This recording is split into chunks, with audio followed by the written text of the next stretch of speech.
Bonjour, bienvenue ce matin au Loup avec ma nouvelle invitée pour ce Café des Lyonnes. Bonjour Catherine Giraud. Bonjour Alexandra. Je suis ravie d'être ici. On est en plein cœur de la brasserie du Loup. Absolument. Voilà, on sent que ça y est, l'ambiance se prépare. Ça se prépare, absolument. Voilà. Merci de nous accueillir dans ce beau lieu juste à côté du Matmut Stadium. On est dans le Matmut Stadium puisque c'est la brasserie du Loup qui est à l'intérieur du stade et qui est ouverte tous les jours pour tout le monde. Voilà, donc comme ça vous pouvez venir en profiter pour déjeuner, prendre un café comme on est en train de le faire ce matin et croiser des joueurs. Et ils viennent prendre leur déjeuner sur place également. Bon, vous allez nous expliquer tout ça. Moi d'abord, je voulais vous poser une question. Est-ce que vous êtes une femme engagée, Catherine ? Ah ben, j'espère que oui. En tout cas, j'essaye de faire ce qu'il faut pour que ce soit, mais dans le quotidien, c'est pas seulement dans la vie professionnelle. Je trouve qu'être une femme engagée, c'est. Alors, ça veut dire quoi, une femme engagée ? Bah, c'est faire ce qu'il faut pour que les femmes soient reconnues dans leur environnement professionnel, bien sûr, mais personnel aussi, parce que il y a des femmes qui n'ont pas de fonction, j'allais dire professionnelle, où elles peuvent prendre la parole comme je peux le faire aujourd'hui, mais qui œuvrent aussi au quotidien pour améliorer la place de la femme dans la société. Magnifique. Voilà. Et alors vous, on va parler de vous ce matin. Ouais. J'aimerais que vous nous racontiez. Vous êtes aujourd'hui la directrice de la communication du Loup Rugby. Absolument. Qui est un univers extrêmement masculin, je crois qu'on peut le dire. Qui est un univers masculin, absolument. Alors, est-ce que vous êtes un peu un ovni dans cet univers ? Comment ça se passe ? Racontez-nous. Alors, dans les fonctions... Alors, de direction, c'est vrai qu'il y a un peu moins de femmes. Ouais. Mais c'est vrai qu'aujourd'hui, la profession s'ouvre quand même pas mal aux femmes. Tous les métiers du digital sont bien ouverts aux femmes. Donc, on a des collaboratrices, on a de nombreuses collaboratrices. Mais c'est vrai que les instances de rugby aujourd'hui, je parle de la fédération, de la ligue, tous les postes de direction sont quand même tenus par des hommes. Donc, il faut pouvoir s'imposer un petit peu dans ce monde très masculin. Et alors, comment on arrive à être directrice de la communication d'une grosse équipe comme ça de rugby ? Quel est votre parcours ? Vous avez fait quoi ? Mon parcours, moi, j'ai un parcours de communicante, puisque je n'ai travaillé qu'en agence de communication. Et on va dire que je suis arrivée là grâce à des rencontres dans mon parcours professionnel.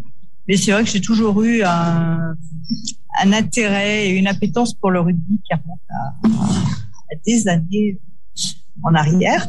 Mais donc c'est vrai que quand l'opportunité s'est présentée, donc c'est par des rencontres.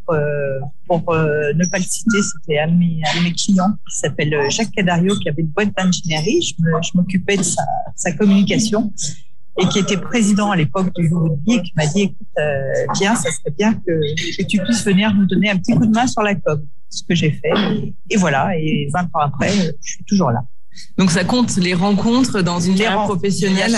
Bien sûr. Et après, c'est vrai qu'il faut savoir les saisir, surtout quand ça s'est passé pour moi, comme j'avais un intérêt pour le rugby, j'ai foncé, je me suis pas posé la question. Vous rêviez de rugby, c'était vraiment une passion pour vous ? Alors non, c'est quelque chose que j'aimais beaucoup et sur une vie antérieure, j'avais pas mal fréquenté le milieu du rugby et du journalisme notamment. Donc c'est vrai que quand l'opportunité s'est présentée, j'ai pas réfléchi, j'ai foncé. Voilà. D'accord. Ok. Et avant, vous aviez fait donc d'autres. Vous aviez déjà j'avais une expérience professionnelle. Une expérience professionnelle d'agence, uniquement d'agence, avec des clients divers et variés. C'était des agences généralistes. Donc, j'ai travaillé pour de l'agroalimentaire, pour de l'industrie, vraiment tous les secteurs d'activité. Et plus jeune, vous vous imaginiez travailler dans un milieu du rugby ou vous vouliez faire quoi quand vous étiez petite ? Absolument pas. Alors, quand j'étais petite, je voulais être enseignante. Ça n'a rien à voir. Oui, d'accord. Ok. Donc voilà. Et pareil, mes études, ça a été aussi des rencontres à un moment, parce que j'ai commencé en faisant une histoire de l'art qui n'a absolument rien à voir. Et puis, je me suis posé 2 minutes pour me poser un petit peu en me disant, bon, qu'est-ce que tu vas faire dans la vie? J'ai fait de l'intérim pendant 1 an parce que je savais absolument pas quoi faire et j'ai atterri dans un service marketing et communication. Et je me suis dit, tiens, ça peut être sympa. Et ça a déclenché d'autres études. Et voilà, et je me suis retrouvée dans la communication comme ça. Et alors aujourd'hui, vous êtes à la tête de la direction de la communication du rugby. Vous avez évolué, ça fait plusieurs années que vous êtes à ce poste. Alors, je suis arrivée comme agence extérieure, dans un premier temps, agence extérieure du Loup. Donc, le Loup était un client, comme j'en avais d'autres. Et puis, après, j'ai pris en tant que consultante la direction de la communication, la direction du service. Et je suis salariée du Loup depuis assez peu de temps. Ça doit faire 3 ou 4 ans. Et alors, je sais que vous œuvrez à faire de la place pour les femmes, on l'a dit, dans les instances, dans le côté direction, etc., mais aussi du côté des joueuses. Absolument. Vous avez beaucoup travaillé sur ce sujet. Oui, tout à fait. On a donc le Loup Rugby, c'est bien sûr une équipe qui évolue au plus haut niveau puisque c'est le top 14 avec une équipe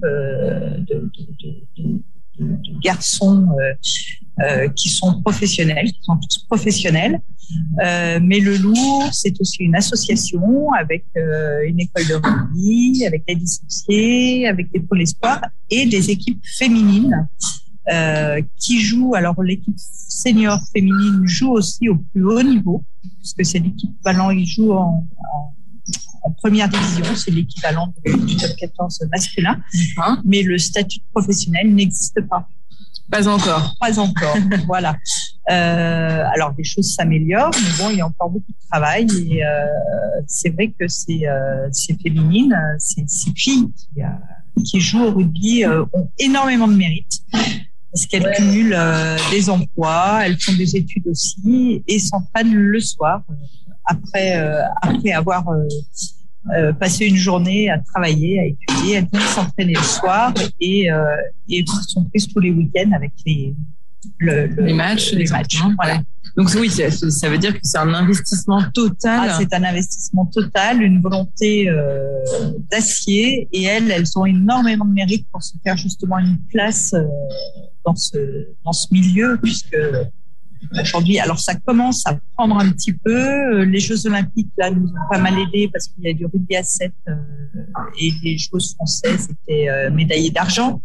Donc enfin, il y a pas mal de choses qui font que ça évolue, mais il y a encore beaucoup de boulot. Il reste du chemin à faire. Il y a du chemin à faire, absolument. Et alors, vous allez toujours plus loin parce que vous avez décidé de créer une association spécifique. Absolument. Alors c'est vrai que dans ce monde masculin, j'étais quand même pas mal entourée de femmes avec des populations bien différentes. Donc il y avait ces féminines, il y a ces féminines du Loup, ces joueuses féminines. Il y a également pas mal de femmes qui sont partenaires du Loup à travers leur entreprise.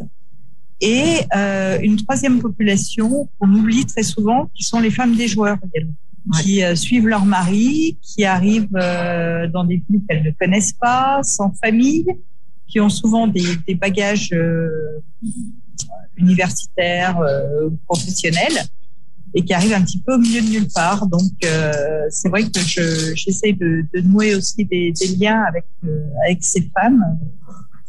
Donc vous avez décidé en fait de les rassembler, c'est ça ? Et donc voilà, avec ces 3 populations, je tournais en rond depuis un petit moment. Je me dis mais il y a moyen quand même de réunir toutes ces femmes qui sont toutes méritantes à des niveaux différents. Et donc d'agréger tout ça au sein d'une association qui s'appelle les Ailes du Loup, les Ailes E2LES. D'accord. Donc qui existe depuis 2 ans. Malheureusement avec le Covid, c'est vrai qu'on n'a pas pu faire autant de choses qu'on le souhaitait. La présidente de cette association est Anne-Sophie Panseri, qui est présidente de Maviflex, une entreprise d'industrie, tout à la tête une belle boîte dans l'industrie et qui a été aussi présidente des FCE, nationale des FCE. Son mandat s'est arrêté. Donc des femmes chefs d'entreprise. Voilà. Et donc voilà, l'association est créée. On regroupe toutes ces femmes autour des valeurs qui sont celles du rugby, qui sont de tolérance, d'entraide, enfin les vraies valeurs. C'est vrai que c'est un petit peu galvaudé, je trouve, de parler de valeurs de rugby parce qu'on les met un peu à toutes les sauces, mais là elles sont réelles et on s'appuie. C'est le fondement en fait de cette association. Le but, c'est d'aider ces joueuses de rugby qui n'ont pas accès à des réseaux extraordinaires, parce que d'abord, on les sort très rarement. C'est pareil, j'essaye de les faire intervenir de temps en temps. Oui, de les mettre en avant. De les mettre en avant et en valeur. En plus, c'est des filles qui ont vraiment des choses à raconter qui sont super intéressantes, avec une volonté d'acier, encore une fois, je le répète. Et d'agréger tout ça, de leur donner accès à un réseau, de les aider si elles veulent monter une société, monter une boîte, et ça c'est valable aussi pour les femmes de joueurs, c'est qu'elles puissent pitcher un petit peu devant ces femmes partenaires, qu'on puisse les aider, leur donner des conseils et leur offrir un réseau. Oui, c'est un peu les mettre en réseau et les accompagner. Absolument. Pour qu'elles trouvent aussi leur place. Absolument. Elles sont nouvellement arrivées sur Lyon, etc. C'est ça. Vous leur donnez quoi comme conseil à ces femmes quand elles viennent vous voir? C'est surtout, le conseil qu'on peut donner à toutes les femmes, c'est pas se mettre de barrières, d'oser quand on est certaine de vouloir faire quelque chose. Il faut y aller à fond, il faut pas se poser de questions. Vous êtes souvent en interaction avec les joueurs de rugby, absolument. Oui, quel rôle vous avez? Comment ça se passe de manager une équipe de garçons alors impressionnants sur le plan des résultats, mais physiquement aussi physiquement. Oui. Alors faut pas oublier que ce sont jeunes, hein. Ils sont entre 20 et les plus vieux, une carrière s'arrête en général vers 35 ans. Donc ce sont quand même des jeunes. Ah oui, qui auront l'âge de mes enfants, donc ça c'est plutôt sympa. Ouais. D'ailleurs, la plupart m'appellent maman ou tati et ça me va très bien. Moi, mon rôle, c'est de les accompagner aussi sur toutes les opérations de relations publiques. D'accord. Donc faire le lien avec le sportif pour faire exister, parce que malgré tout, même si le Loup est reconnu en tant que plus belle équipe de top 14, sur la ville de Lyon, tout le monde ne connaît pas encore le Loup, et donc il faut vraiment qu'on fasse exister cette équipe au sein de la ville. Ok. Sur les filles, je crois qu'il y a des matchs régulièrement qu'on peut venir voir. Il y a des matchs, tout à fait. Comme pour les garçons, il y a des matchs à l'extérieur, il y a des matchs à domicile. Quand ce sont des matchs à domicile, ça se joue derrière Gerland. Alors pas sur le terrain d'honneur, malheureusement, quoique je vais vous en parler.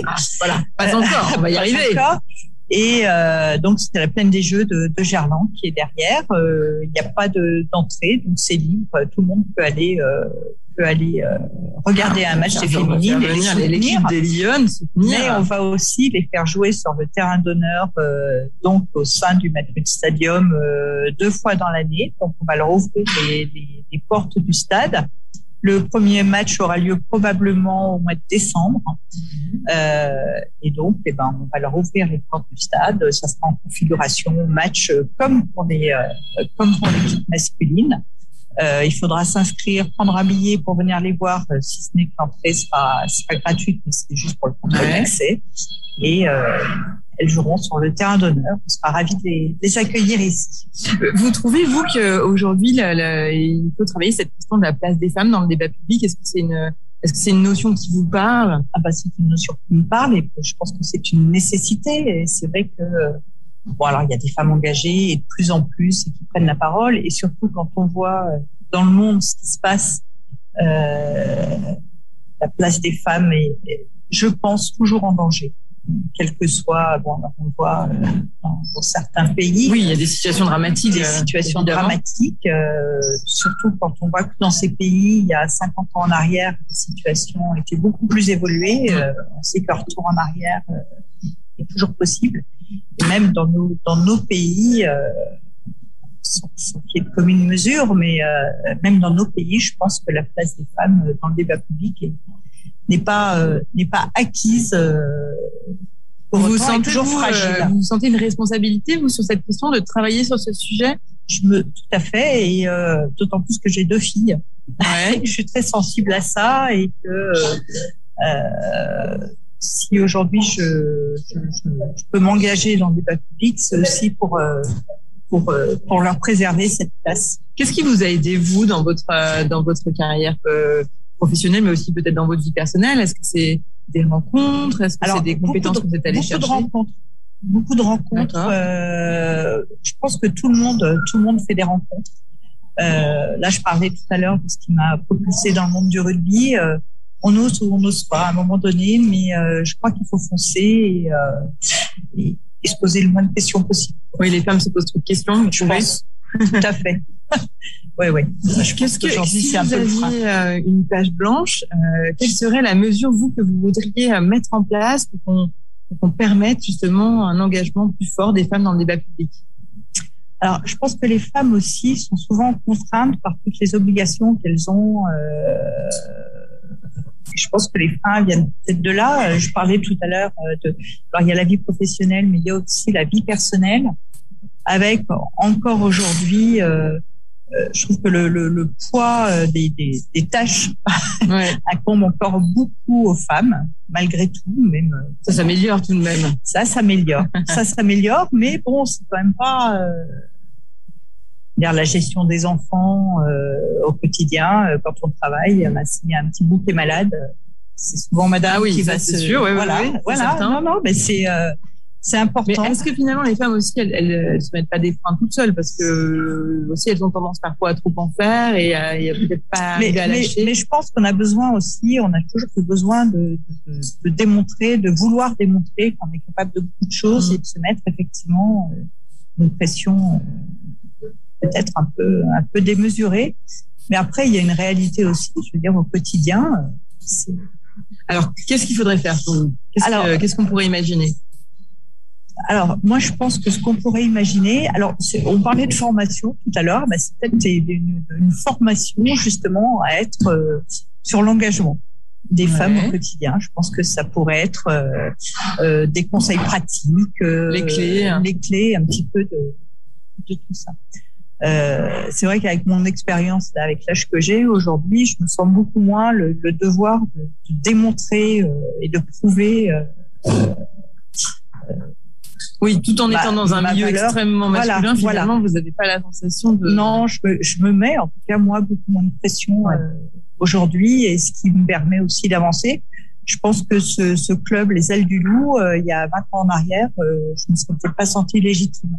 Donc, je l'aurais peut-être pas fait. La quête de la légitimité, c'est un sujet qui revient souvent. Et donc, c'est pour ça que je dis, si j'avais une page blanche, c'est peut-être monter une école ou des formations pour dire aux femmes, sentez-vous légitimes, avancez, osez, et avec des conseils pratiques, parce qu'on en a quand même besoin. On a tous besoin. Très bien. Voilà. Merci. Écoutez, on arrive au terme de ce café. Merci beaucoup de nous avoir accueillis ce matin. Merci à vous. On peut se donner rendez-vous donc à ce fameux match? Absolument, je communiquerai, je vous enverrai effectivement, ça sera sur le mois de décembre, et j'espère vous recevoir nombreuses, et puis aussi, si ça vous tente, venir nous rejoindre pour les Ailes du Loup. Avec grand plaisir. Écoutez, on mettra toutes les informations sur les réseaux sociaux de l'équipe des Lyonnes. Moi, je vous retrouverai la semaine prochaine pour un nouveau café. Merci Catherine. Merci beaucoup. À bientôt. À très bientôt. Au revoir. Au revoir.